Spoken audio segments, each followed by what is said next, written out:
Hello दोस्तों, आज हम पढ़ेंगे क्लास 11th की मैथ प्रश्नावली 2.3। चैप्टर का नाम है संबंध एवं फलन। तो चलिए स्टार्ट करते हैं। पहला क्वेश्चन दिया है कि निम्नलिखित संबंधों में से कौन से फलन है, कारण का उल्लेख कीजिए। यदि संबंध एक फलन है तो इसका परिसर निर्धारित कीजिए। अर्थात हमें बताना है कि इसमें संबंध एवं फलन है या नहीं। देखिए, संबंध एवं फलन का नियम ये होता है कि दिए गए समुच्चयों में प्रांत के अवयवों के प्रत्येक प्रांत यानी रिपीट नहीं करने चाहिए। जो प्रत्येक प्रांत है वो 2 बार नहीं आना चाहिए या उससे अधिक बार नहीं आनी चाहिए। जैसे यहाँ दिया है 2 1 5 1 8 1, तो इस दिया है तो ये मान लीजिए 2 दिया है तो यहाँ भी 2 दे देता ना प्रथम प्रांत के प्रथम घटक में, तो यह संबंध एवं फलन नहीं माना जाएगा। तो इसमें दिया है 2 1 5 1 8 1 1 1 14 1 6 17 1, तो इसमें प्रांत के यानी कि अवयवों के प्रत्येक प्रांत जो है वो रिपीट नहीं कर रहे हैं, तो हम कह सकते हैं कि यह एक संबंध एवं फलन है। इसमें नियम यही है कि दिए गए समुच्चयों के अवयवों के प्रत्येक प्रांत रिपीट नहीं करने चाहिए। तो यह क्या है, एक संबंध एवं फलन है। तो इसको हम ऐसे लिख सकते हैं कि इसमें दिए गए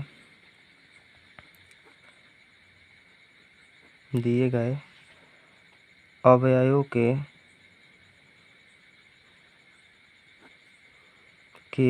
कोई भी प्रांत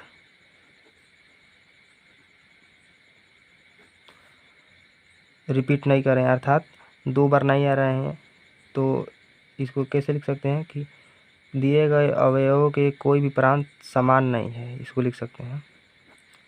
अतः क्या है समान, अर्थात क्या होता है, पहले समान अर्थात होता है कि यह एक अद्वितीय है। समान अर्थात ये अद्वितीय है। अतः हम कह सकते हैं कि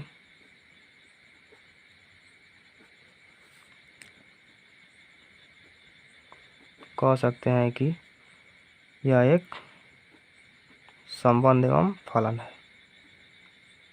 संबंध एवं क्या है, फलन है। ठीक, यानी कि इसमें दिए गए अवयवों के प्रत्येक प्रांत रिपीट नहीं करने चाहिए, तो इसे हम अद्वितीय या कह सकते हैं कि संबंध एवं फलन है। ठीक, यह एक संबंध एवं फलन है। अब चलिए आगे देखते हैं। इसी में दूसरा दिया है 2 1 4 4 2 6 2 8 4 10 5 12 6 14 7, तो इसमें भी दिए गए अवयवों के प्रत्येक प्रांत जो है वो रिपीट नहीं कर रहे हैं, तो यह भी क्या है, यह एक संबंध एवं फलन है। तो इसको भी लिख देंगे, वहीं वाला ऊपर लिख देंगे कि दिए गए अवयवों में कोई भी प्रांत समान नहीं है, यह एक अद्वितीय है, अतः हम कह सकते हैं कि यह एक संबंध एवं फलन है। तो इसको भी लिख देंगे कि यह संबंध एवं फलन है। ठीक, संबंध एवं फलन है। आप लिख लीजिएगा कि दिए गए अवयवों के कोई भी प्रांत रिपीट नहीं कर रहे हैं, अर्थात ये अद्वितीय है, अतः हम कह सकते हैं कि यह एक संबंध एवं फलन है। ठीक है, आगे देखते हैं। इसमें तीसरा दिया है 1 3 1 5 2 3। ठीक है, तो इसमें देखिए 1 5 भी दिया है, 1 3 भी दिया है और 1 5 भी दिया है, यानी कि दिए गए अवयवों के प्रांत रिपीट कर रहे हैं, तो यह क्या है, ये संबंध एवं फलन नहीं है, क्योंकि नियम ये है कि दिए गए अवयव के प्रत्येक प्रांत रिपीट नहीं होने चाहिए। यानी कि देखिए यहाँ 1 1 2 बार दे दिया है, तो यह एक संबंध एवं फलन नहीं है। या इसको इस प्रकार भी कर सकते हैं, इसको देख लीजिए, इसको ये संबंध भी दिखा सकते हैं इस तरह से। मान लीजिए क्या है 1 1 2, यानी कि 1 है और 2 क्या है 1 2 1 1 2 है। ठीक, 1 1 2 है यहाँ पर, और इसका संबंध किससे है, देखिए 1 और प्रथम घटक में 1 1 2 है, और द्वितीय घटक में क्या है 3 5 3 है, यानी कि 3 5 3 इसमें लिख देंगे। अब देखिए एक का संबंध किससे है, एक का संबंध 3 से भी है और 5 से भी है, याद है ना, एक का संबंध 3 से और एक 5 से भी है। और इसमें देखिए एक का संबंध किससे दिखा दे रहा है, फिर एक का संबंध दिखा दे रहा है 5 से, एक का संबंध 3 से भी दिखा दे रहा है, यहाँ एक का संबंध 5 से भी दिखा दे रहा है, फिर यहाँ 2 का संबंध 3 से। तो ये दिए गए अवयव के प्रत्येक प्रांत रिपीट कर रहे हैं, देखिए यहाँ पर रिपीट कर रहे हैं ना, तो इसको क्या कर सकते हैं कि यह एक संबंध एवं फलन नहीं है। इसको लिखेंगे कि दिए गए प्रत्येक प्रांत अवयव के प्रत्येक प्रांत रिपीट कर रहे हैं, यानी कि समान नहीं है, तो यह एक संबंध एवं फलन नहीं है, यह एक संबंध एवं फलन नहीं है। ठीक, लिख सकते हैं यहाँ पर। इसी तरह इसमें भी दर्शा सकते हैं, जो दूसरा दिया है यहाँ पर, इसमें दिया है ना, तो इसको संबंध इसमें दर्शा सकते हैं हम लोग। दिया है प्रत्येक प्रांत प्रथम घटक क्या है, 2 है, 4 है, 6 है, 8 है, 10 है, 12 है और 17 है, ठीक, 14 है। तो इसी तरह इसका संबंध दर्शा सकते हैं। इसका 1 से संबंध है, इसका 2 से संबंध है, 3 से संबंध है, 4 से संबंध है, 5 से, 6 से और 7 से है। तो इसका संबंध हम इस प्रकार से दर्शा सकते हैं, ठीक। तो उस प्रकार से भी करेंगे तो गलत नहीं होगा। इसका पहला भी इसी तरह से कर लीजिएगा, ठीक है। अब चलते हैं आगे। अब क्वेश्चन नंबर 2 कह रहा है कि निम्नलिखित वास्तविक फलनों के प्रांत तथा परिसर ज्ञात कीजिए, ठीक। तो दिया है पहला f(x) बराबर 1x माइनस दिया है इतना, ठीक, यानी कि मॉडर्न x, ठीक। तो कह रहा है कि वास्तविक फलन यानी वास्तविक संख्या है। तो हम जानते हैं कि वास्तविक संख्याएं माइनस इन्फिनिटी से 0 और प्लस इन्फिनिटी तक होती है। तो हम क्या करेंगे, पहले x के स्थान पर हम माइनस कोई भी माइनस संख्या ले लेंगे, यानी मान लीजिए -1 ले रहे हैं, तो ये यहाँ हो जाएगा 1, ठीक, -1, ठीक। तो यहाँ हो जाएगा -1, f बराबर -1, और ये मॉडर्न के वजह से ये जो माइनस है इसमें -1 में ये प्लस में बदल जाएगा। तो ये क्या हो जाएगा, और बाहर माइनस है तो ये माइनस हो जाएगा, यानी कि -1 और 1 -2 आ रहा है। इसी तरह 2 रखेंगे तो -4 आएगा, 3 रखेंगे तो यानी कि माइनस में चला जाएगा। यदि हम 0 रखें, यानी देख लीजिए f बराबर यहाँ 0 रखें, f बराबर इसमें 0 यदि रखें तो 0 मतलब ना माइनस में होता है ना ही प्लस में होता है, तो इसका मान क्या हो जाएगा 0, यानी कि ये हो जाएंगे।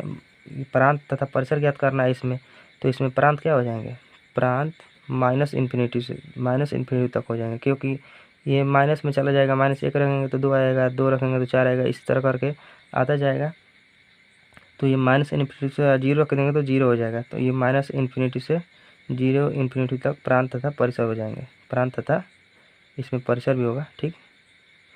तो इसके प्रांत और परिसर क्या हो जाएंगे, माइनस इन्फिनिटी से 0 तक।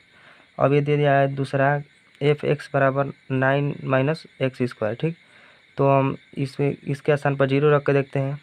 0 बराबर 9 दिया है, यदि x का स्थान पर 0 रखेंगे तो क्या हो जाएगा 0, और 0 का वर्ग करेंगे तो 0 ही होगा, यानी कि 9। तो इसको 9 का बाहर निकालेंगे रूट से तो हो जाएगा +-3, यानी कि एक -3 और एक +3, ठीक। तो ये प्रांत हो जाएगा -3 और परिसर हो जाएंगे +3, ठीक है। तो इस प्रकार से हमें क्वेश्चन करना है। अब चलते हैं तीसरे क्वेश्चन में। तीसरा क्वेश्चन कह रहा है कि एक फलन f(x) बराबर 2x - 5 द्वारा परिभाषित है, निम्नलिखित के मान ज्ञात कीजिए। यानी कि जो 2x - 5 है उसके स्थान पर ये जो f0 है, f7 है, f-3 है वो रखना है, ठीक, x के स्थान पर। तो f(x) यानी कि 0 बराबर 2x, यहाँ 0 बराबर 2x, 2 के स्थान पर 0 रखना है, तो इंटू 0 - 5। तो 2 में 0 से गुणा करेंगे तो क्या हो जाएगा 0 हो जाएगा, और -5, यानी कि बच जाएगा 0 में से -5 घटाएंगे तो क्या बच जाएगा -5 बच जाएगा, ठीक। तो ये आ गया इस तरह। अब निम्नलिखित मान, बस केवल मान ज्ञात करना है, इसमें कुछ करना नहीं है, केवल मान ज्ञात करना है। तो यहाँ देखिए, यहाँ 7 x के जगह पर 7 रख देंगे, फिर x के जगह पर -3 रखेंगे, तो इसमें 7 रख रहे हैं। तो f(x) बराबर दे दिया है, तो बराबर 0, 7 बराबर f(x) बराबर रखना है, ठीक। f(x) बराबर 2x द्वारा परिभाषित है ना, तो यहाँ x का रखेंगे, ठीक, सॉरी, यहाँ x रखेंगे और बराबर 2, बस इसमें केवल x के स्थान पर 7 रखेंगे, इंटू क्या दिया है, माइनस दिया है -5, ठीक।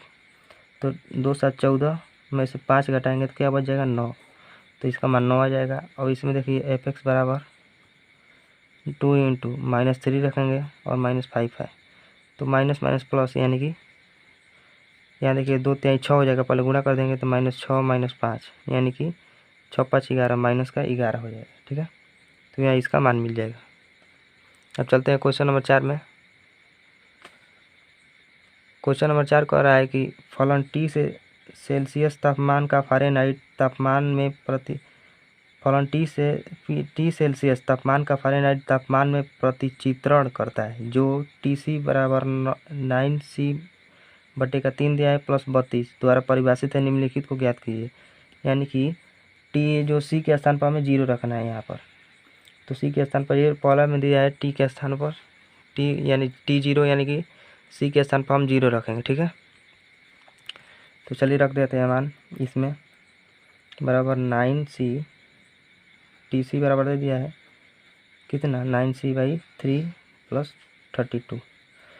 तो इसमें हम सी के जगह पर 0 रखेंगे तो हो जाएगा 0 बराबर 9 0/3 + 32 हो जाएगा ना। सी के स्थान पर केवल 0 रखना है, तो इसमें 9 में 0 से गुणा करेंगे 0 में 3 से भाग करेंगे तो कितना हो जाएगा 0, यानी कि इसका मान कितना मिल जाएगा 32 मिल जाएगा। तो यही हमारा आंसर हो जाएगा 32 पहले का। अब देखिए दूसरा कह रहा है कि टी बराबर 28 यानी सी के स्थान पर हमें 28 रखना है, तो रख देंगे यहाँ पर TC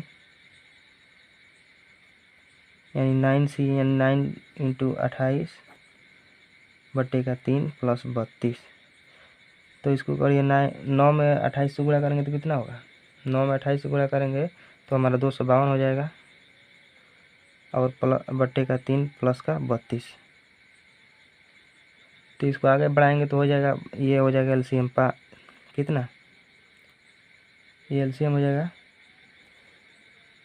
यहाँ देखिए कुछ गड़बड़ हो गया है, यहाँ सी के स्थान पर 5 है। ठीक है, इसमें 5 दिया है। ठीक, तो यहाँ 5 रख देंगे,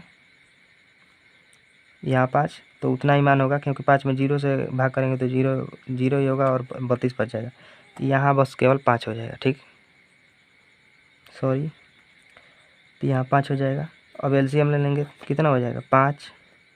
अब 252 + 32 इसको जोड़ देंगे कितना होगा, इसको जोड़ेंगे तो हो जाएगा 412, यानी कि यहाँ पर लिख देंगे 252 + 32 है, यहाँ बटे का 5, तो ये हो जाएगा कितना 412/5।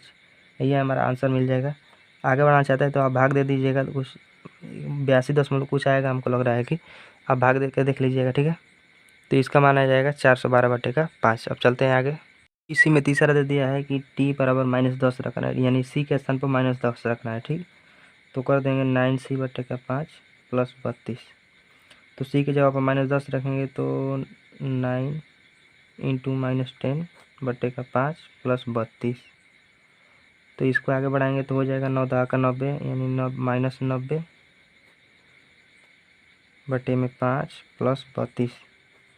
अब इसका लेंगे LCM यहाँ से,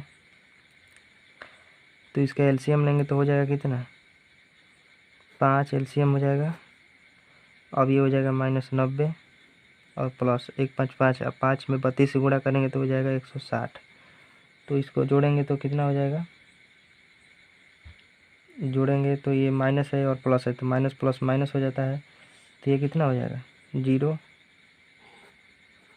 0 और 16 में से 9 हो गया 7, यानी कि 70/5 और ये कितना हो जाएगा 14।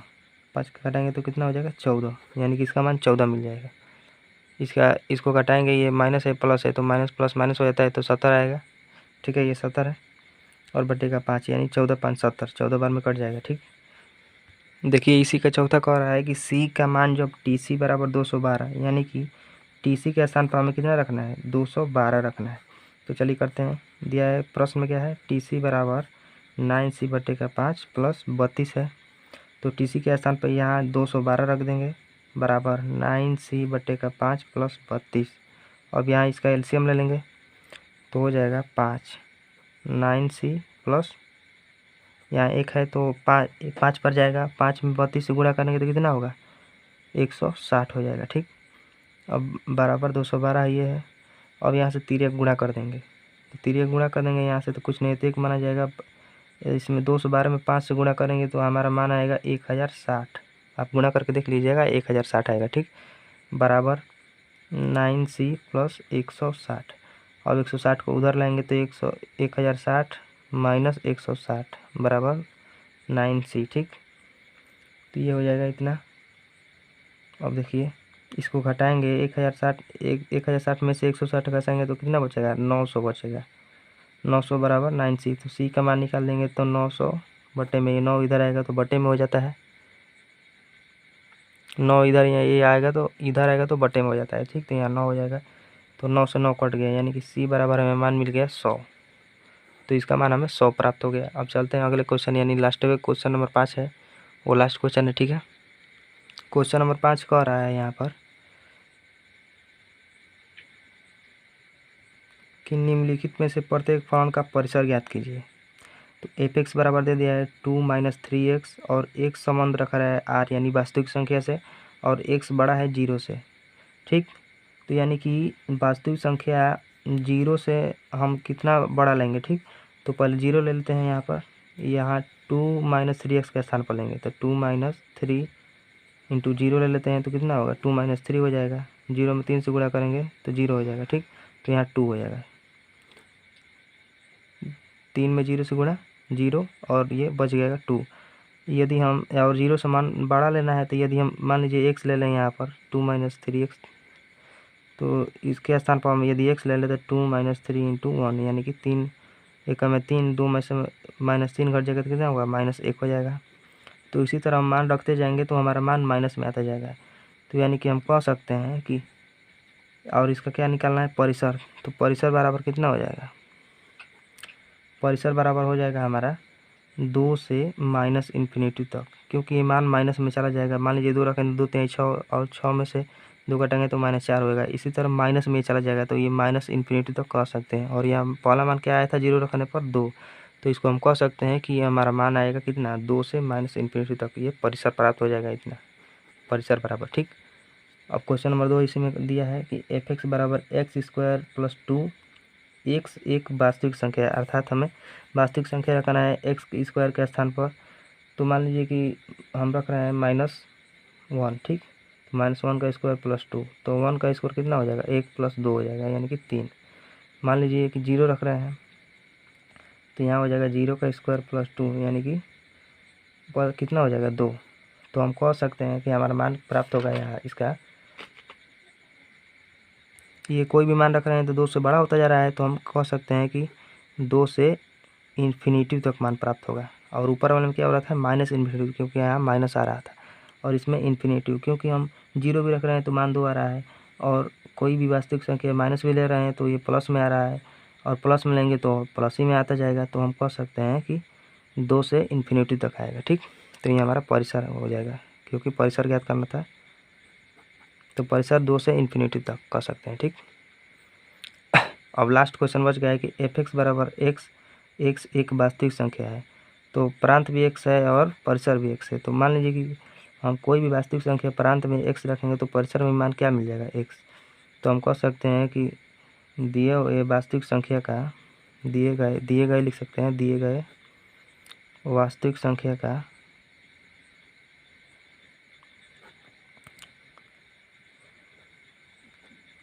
क्या का प्रांत भी क्या हो जाएगा वास्तविक संख्या ही होगा, प्रांत भी वास्तविक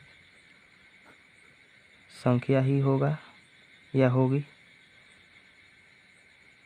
दिए गए वास्तविक संख्या का प्रांत भी वास्तविक संख्या या होगी, और परिसर भी क्या होगा वास्तविक संख्या भी होगा। तो यहाँ लिख दीजिएगा कि परिसर भी वास्तविक संख्या होगी। चलिए हम लिख दे रहे हैं, और परिसर भी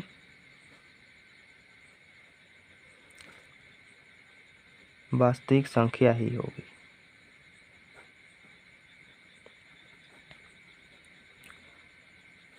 क्योंकि मान लीजिए कि x प्रांत है और ये परिसर है, तो वास्तविक संख्या प्रांत में रखेंगे तो x और x दिया है, तो हमें परिसर भी क्या मिल जाएगा एक वास्तविक संख्या ही मिलेगा।